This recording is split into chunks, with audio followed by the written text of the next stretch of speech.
Hi, chemistry students. You need to know your flame tests. Any compound containing some metal ions is going to burn with a distinctive color. Well, only some metals burn with a distinctive color. Some give no colored flame at all. But you can identify some metal ions that are in a compound by the color of their flame. So first grab a nichrome or platinum wire. These are both unreactive and so don't give off a colored flame, which means they're not going to mask the color of the burning ion you want to identify. Plus, they've got high melting points, so they're not going to melt and liquefy in the flame, which would be a bit of a nightmare. Now, take your wire, platinum wire, dip it in some hydrochloric acid.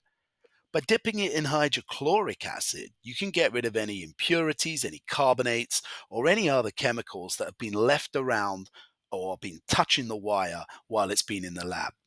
Once it's been dipped in the hydrochloric acid, you then need to pass it through a Bunsen burner flame to evaporate the acid. The combination of dipping it in the acid and passing it through the flame is going to remove any impurities. So there's none on the wire that can interfere with your colors that you're trying to spot.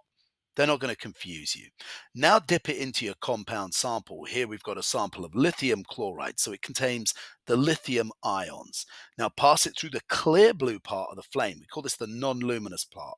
If you stick it in the bright blue triangle at the bottom, the luminous part, this is going to confuse your results. You might not spot the correct flame color. Now lithium ions burn with a red flame, so they're easy to spot. It's a nice crimson blood red flame.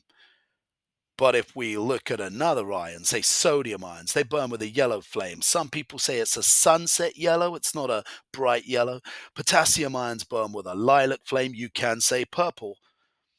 And what I didn't mention is it's important to clean the wire again in between each time you pop it in a different ion. So stick it back in the hydrochloric acid and back through a clear flame just to get rid of any of the last ion you've been testing. Calcium ions have a brick red or orange flame, and copper ions here, they burn with a green, sometimes a greeny blue flame. Right, let's have a go at these questions. Pause the video. Right, I'm going to go through the answers now. So a flame test is carried out on compounds X, Y, and Z. We've got a platinum loop going into a Bunsen flame. Suggest two reasons why platinum is a suitable metal to use as the wire in the test. Well, what did we say about platinum? Platinum has a high melting point, so it's not going to become a liquid. We also said that platinum doesn't have a distinctive color flame when it heats up. Therefore, it's not going to mask or confuse your results.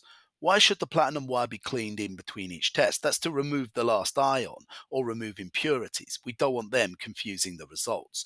Why is a luminous flame not suitable? Again, a luminous flame could hide the results or make it difficult to see the color of the flame test. Here are the official answers. Right, some quick check questions, guys. Pause the video, have a go. Okay, what metal ion will burn with a green flame? Well, that's going to be your copper ions. What does a lilac or purple flame tell you? That's potassium ions. The sunset yellow flame, that was the sodium ions. The red flame, lithium ions. And the brick red or orange flame, that's your calcium ions. Okay, guys, subscribe, like, share these videos. Let's get to the marks.